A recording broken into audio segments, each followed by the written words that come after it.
Out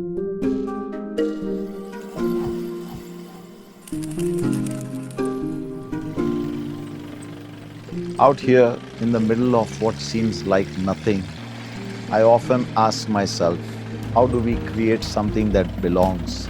And if we do, how do we make it feel alive?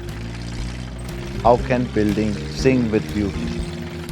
When the land is raw, almost silent, do we fight the land or do we learn from it? Architecture to me is not about resisting the land, but about finding its rhythm. Hi, I'm architect Reza Kabul, President Reza Kabul Architects Private Limited. Welcome to the fun Satwa at the Little Rann of Kutch.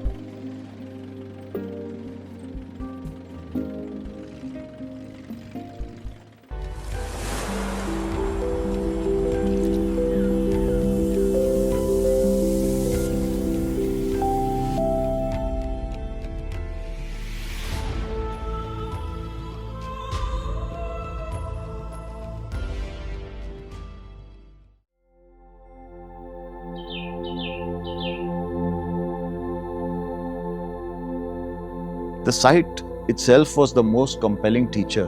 It lies within a fragile, saline wetland ecosystem, balanced between the ecologies of a river and a vast salt flats.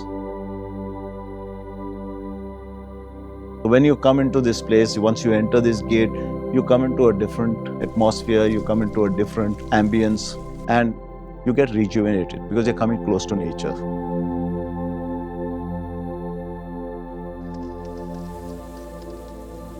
Architecture is engineering plus art.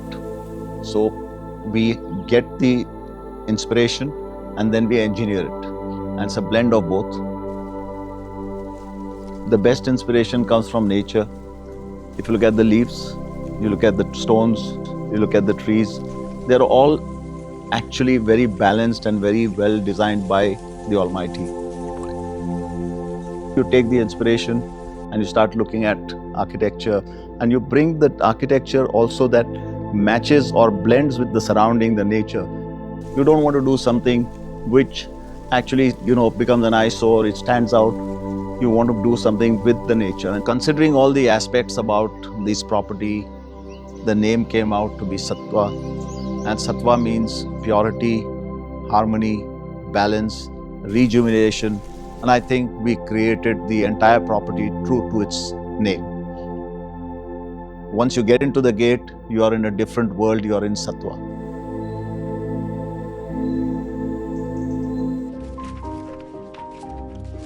To have a good design, you got to consider various aspects.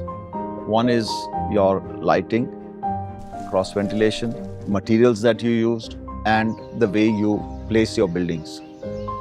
When I mean by placing the buildings, you place it in such a way that you allow the fresh air to come in, you allow the light to come in. All our rooms, if you see, they are almost east-west, and you get the best sunlight and you get the best cross ventilation. Fresh air is the best way of being healthy. When you have the best fresh air, you have the best oxygen levels, you have nice cross ventilation, you do not need air conditioning. My basic principle is that, liberate spaces. Your indoor should be connected with the outdoor. You should not be enclosing spaces. You should have the spaces in such a way that it flows, it's seamless.